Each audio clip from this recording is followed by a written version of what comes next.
Imagine a company announcing this to its shareholders. We've committed to a fixed cost structure that looks productive on paper, but once we account for downtime, risk transfer, and constraints on flexibility, the effective return on capital drops by nearly 85%. No applause would follow. Analysts would ask why management voluntarily locked itself into a structure with low liquidity, high fragility, and limited upside optionality. The decision wouldn't be framed as hard work or loyalty. It would be framed as a capital allocation problem. Yet that is precisely how most people are taught to think about work, just not in those terms. A $30 per hour job is socially understood as a stable, respectable outcome. It signals competence, it signals contribution, it signals safety. But when you step back and treat labor the way a firm treats capital, something deployed into a system with constraints, risks, and opportunity costs, the number on the paycheck stops being the relevant figure. What matters is the net economic yield after friction. Start with time. A paid hour is rarely a single, isolated unit. It is bundled with unpaid preparation, recovery, and availability. Commute, schedule rigidity, cognitive fatigue, and the inability to redeploy time midstream all reduce usable capacity. In corporate terms, this is idle capital trapped in a non-fungible form. If an hour of paid labor requires another half hour of unpaid overhead and renders several more hours low quality or unavailable, the effective rate drops, sometimes dramatically. Then there is liquidity. Wages feel liquid because they arrive regularly, but the underlying asset, your role-specific skill deployed inside one organization, is not. You cannot partially sell it, rebalance it, or hedge it. If demand drops, the adjustment is binary. Income goes to zero, not to 70%. Firms price this risk into contracts all the time. Individuals often do not. The result is a structure that appears stable until it isn't, at which point decisions become forced rather than chosen. Opportunity cost compounds this. Accepting a fixed hourly rate implicitly declines alternative uses of time that may have lower immediate certainty but higher convexity, meaning small downside with meaningful upside. This does not mean those alternatives are superior by default. Many fail. But the comparison is not between certainty and chaos, it is between different risk profiles. One concentrates risk in a single payer, the other disperses it across multiple uncertain paths. Supporters of traditional employment rightly point out benefits: predictable cash flow, social insurance, and reduced cognitive load. These are real advantages. They lower short-term volatility and can increase resilience during specific life phases.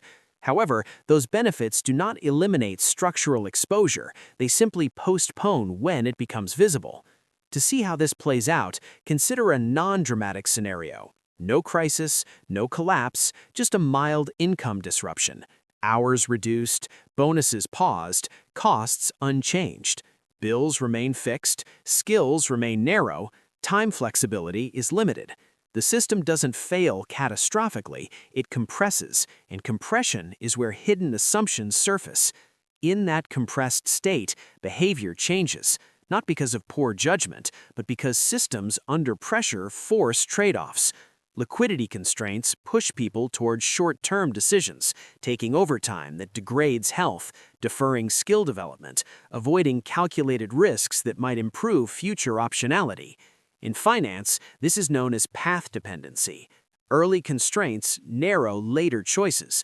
Once time and energy are fully allocated to maintaining baseline income, the capacity to reallocate disappears. This is where the apparent $30 per hour can begin to resemble something closer to $4, not as an accounting trick, but as an effective yield after constraints.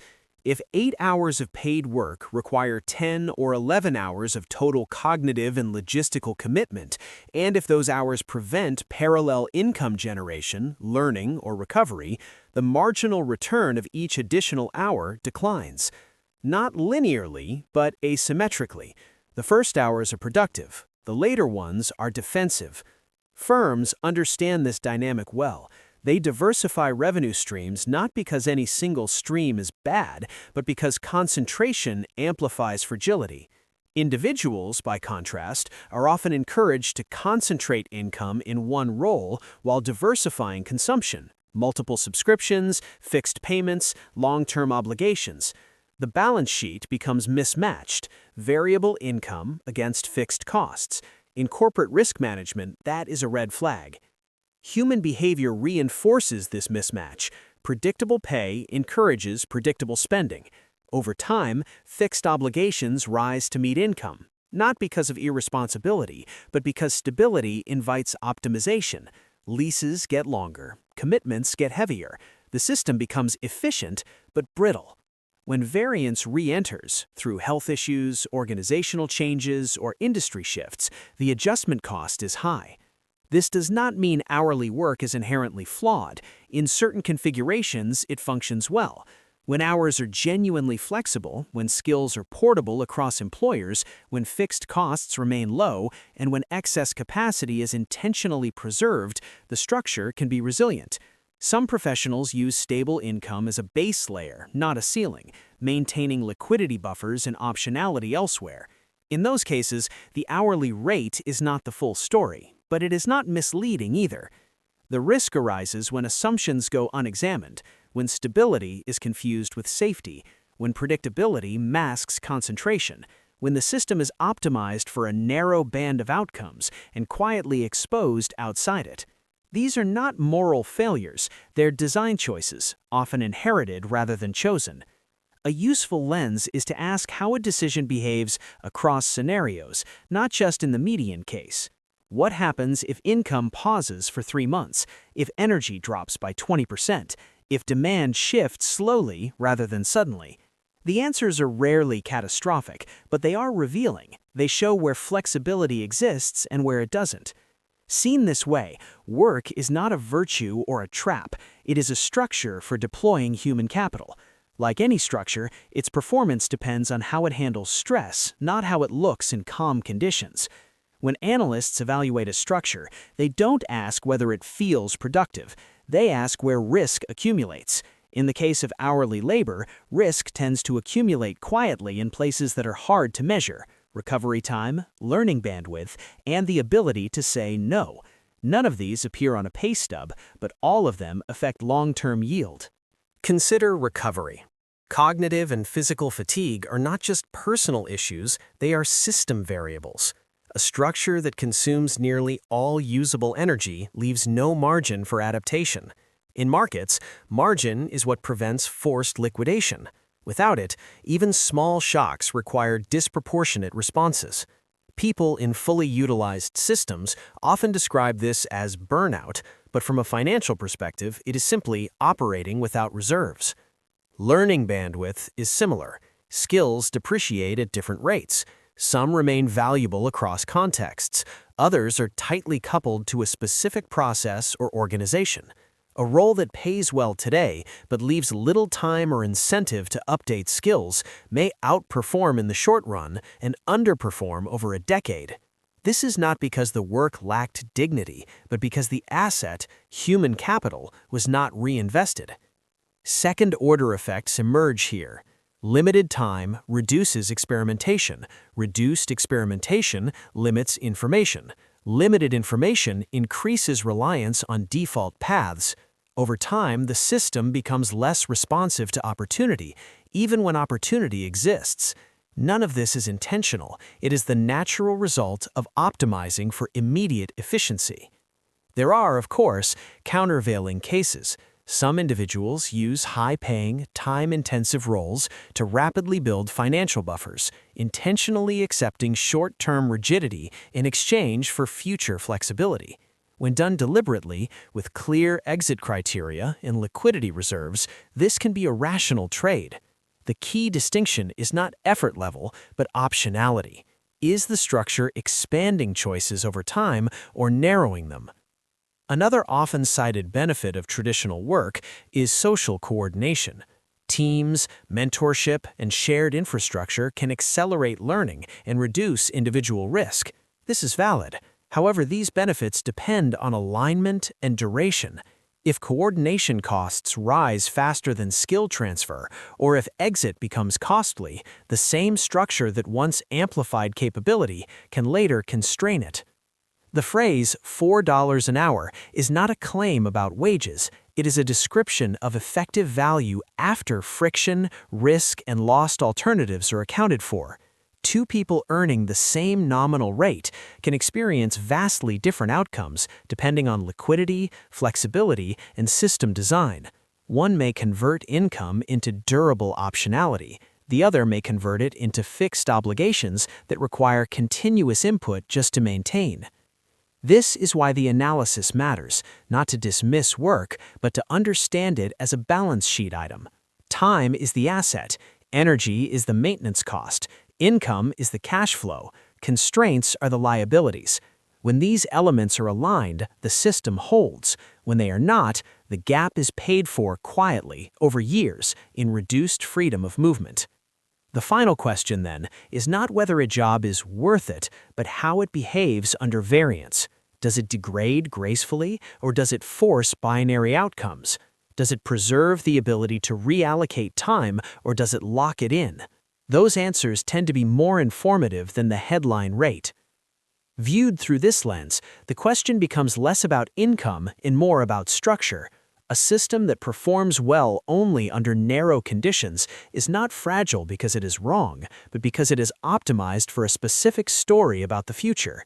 Most people do not consciously choose that story, they inherit it. The narrative says effort converts cleanly into security, that stability compounds automatically, and that risks remain external. Balance sheets rarely work that way. What tends to matter is how reversible decisions are. In finance, reversibility is a proxy for risk. The more difficult it is to unwind a position, the more carefully it must be sized. Many work arrangements are large, illiquid positions taken with limited diversification. They are manageable when volatility is low and correlations are stable. They become revealing when conditions change slowly enough that no single moment feels like a crisis, yet fast enough that adaptation lags. This is also where timing risk appears. Two identical structures can produce very different outcomes depending on when variance arrives. A role that constrains flexibility early in a career may limit compounding later. The same role taken after reserves are built may function as a stabilizer rather than a constraint. The decision itself does not change, its interaction with time does. Importantly, none of this implies that alternative arrangements are superior by default. Less structured income often carries higher short-term variance, weaker protections, and greater reliance on individual discipline.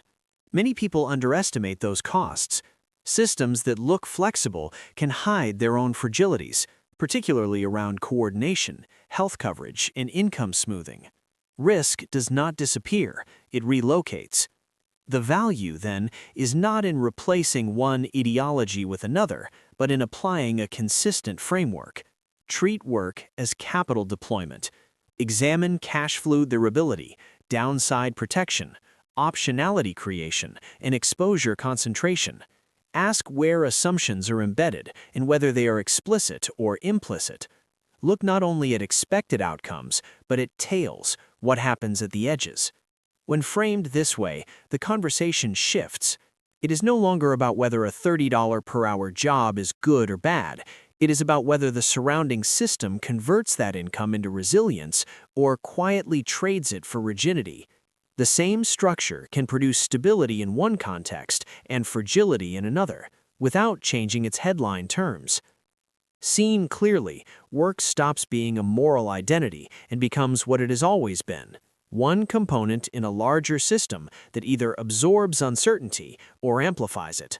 The difference is rarely visible in the rate itself, but in how much room the system leaves for adjustment when the world fails to cooperate with the plan.